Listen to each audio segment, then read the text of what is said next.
Hello everyone, welcome back. It's 104 checking in. And again, tonight's subject is going to be SHTF comms. So if it's your thing, stick with it. If it's not your thing, feel free to pass me by. I won't hold it against you.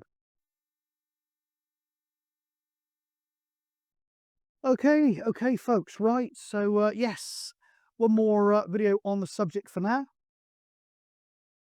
before I head out and actually do some more practical demonstration of these things that I've been talking about. So yeah, I'm totally into really what I was thinking about in the last video on the subject, which was a combination of very localized comms hubs, FM broadcast band, infill, etc., wider coverage with medium wave, etc.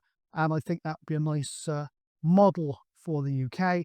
Outside of radio transmission, we're talking leaflet drops, drone drops of leaflets, and literally back to beacons and the town crier, because you never know what the crisis may be. I'm always thinking along the lines of cyber attacks, things like that, but there's always a chance there's going to be a big CME or what they call an EMP, which could be a man-made pulse of energy that knocks out communications, or indeed a natural version of the same. So that's my thinking on that. Thank you very much for the comments and the views on those videos. I've created a playlist as well, incorporating a couple of other ones that I did probably a year or two, or maybe even further back, on the whole sort of SHTF comms, including a couple of times when I went out on the hills with some basic kit. So yeah, first up, I would say let's kick into touch, certainly for emergency purposes, this us and them thing between licensed communications and unlicensed. I think it can all dovetail together. And don't forget, in the early days, certainly, I don't know if it's still applicable now, the Ukraine conflict, amateur radio was actually banned outright, I believe. So think along the lines that some stuff may not actually be allowed in whatever situation. And again, I mentioned before, we are an island nation that's quite densely populated, certainly in a lot of areas, and we've got 70 million people, and what might apply here completely might not apply in a much bigger country. So I know I've got a lot of viewers over in the States, and I certainly think bigger transmission towers, bigger coverage, AM, and all that type of stuff is very still much a thing. But there we go. Some very interesting comments, though, and only one or two jackass comments, which is pretty damn good, to be honest. So thank you very much. Now, thank you very much indeed as well to one of my subscribers. The last post is the fellow's channel. I don't know your personal, mate. I don't know your first name. But if you want to drop it into a comment, it seems a little bit impersonal. But if you don't want to do so, don't feel pressured to do so. But very good subscriber, comments on both of my channels, so thumbs up. Now, the reason I mentioned the chap is he put me on to a program that was aired on Channel 4, and it was called Blackout, okay? And I looked it up, and it is indeed still on YouTube, and it is indeed on the official Channel 4 site. I assume you can get through to that on their app, Channel 4 app, or I got onto it from desktop, web interface, and all the rest of it. There's a couple of Blackout programs on there. You're looking at the 2013 one, okay? Now, what it's about is a week-long blackout here in the UK, filmed in a very gritty and realistic manner. So I'll leave the links below, but don't watch it if it may upset you, because it is very realistic. It's got very bad language in it, and it's filmed in the sort of manner I would say is sort of Blair Witch Project, if you remember that movie. And it's all very much real time, as though it's being filmed while you're actually there, okay? So yeah, and I would say, I've not seen it before, I've never heard of it before. I would say that how it's played out in that drama documentary is very, very as I would have imagined, or as I will imagine, a similar sort of thing. And it was actually caused by a cyber attack back in 2013. Now, this is 2013, I'm recording this in 2025. Our reliance on technology is even greater than it was then. A lot of places we go now, it says cashless only. So, yeah, I think the intervening years have been years that we've really gone way over even more to reliance on technology. And that's what I can see is very much a disaster. It starts off in this drama documentary. People think it's a bit of a fun thing. Oh, electric's all gone off. Oh, look at me doing a selfie. Electric's gone off. And then as the week progresses, it gets more and more heading towards complete dystopia, to be honest. So do have a watch of that if you feel up to it. Don't feel pressured because I mentioned it. If it's not your thing, please keep away from it because it can.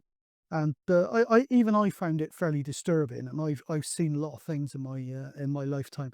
So there we go. So have a look at that. Blackout. Just one scenario: cyber attack, power goes out for a week, and you can see the results. So have a look out for that one. Have a look at that one. And indeed, my thinking hasn't changed. I think that's a good model, but the model won't kick in probably until we've actually had a sizable scare. So until then, we are talking pretty much local prepper groups, individuals, people like Raynet, things like that. And let's say put this license unlicensed. We can all dovetail together if necessary. So think along those lines. But yeah, thanks again to Mr.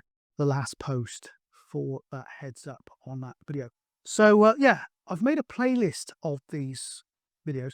Now I think this is my 4th one. And they've had some really good levels of views, loads of comments, loads of constructive comments, and loads of comments that were very full of information about what has actually been sort of put together out there as well for sort of local stuff. So yeah, brilliant, absolutely brilliant. But I think as I progress now, I'm going to do a few more of these type of things. I've got a couple of videos in mind. I might combine the two actually on how me and a fellow called Jason back sort of 2013, from about 2012 to 2015, I should say. We did a lot of nets. We published that we were going to be out, and we were on top of hills and mountains, sometimes for 2 or 3 nights, not just an overnighter, 2 or 3 nights.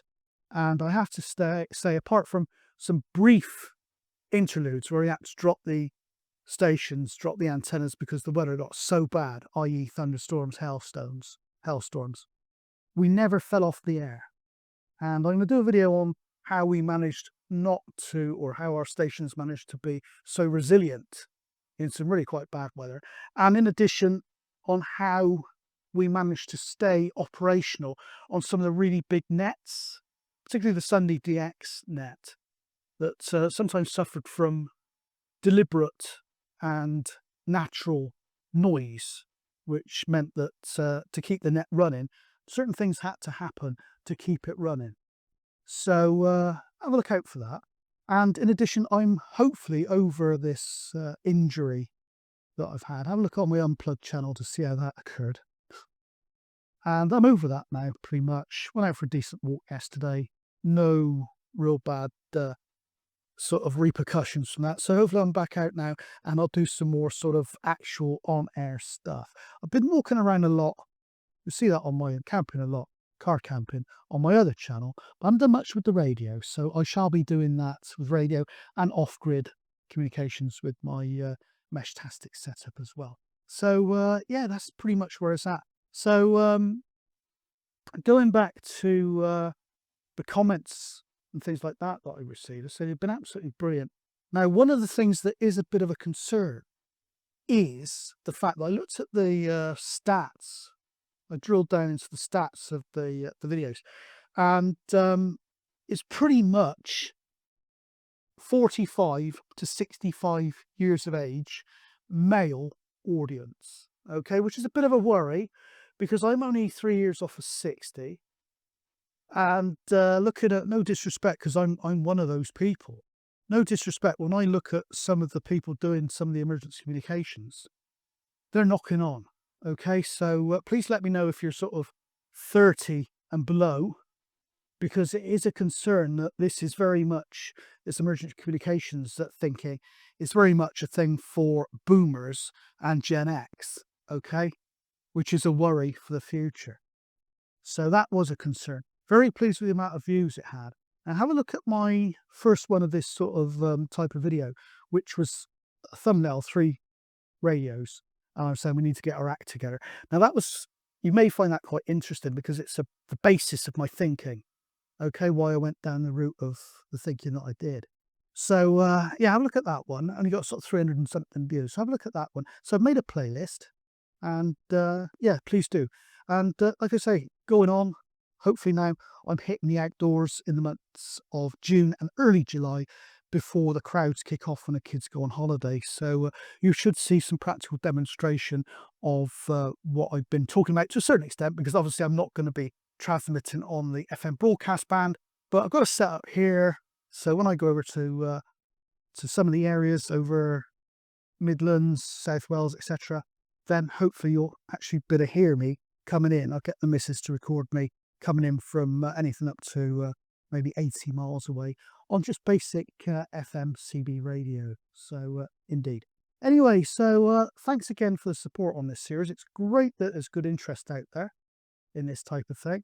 So if you're under 30, just drop a comment. It'd be nice to know that there is something coming through, because say, I ain't no youngster. There's only so many years that I can climb around on mountains and things. And this injury's been a bit of a scare as well. So there we go. So do please stick with it, and I will catch you on the next one. 104 checking out.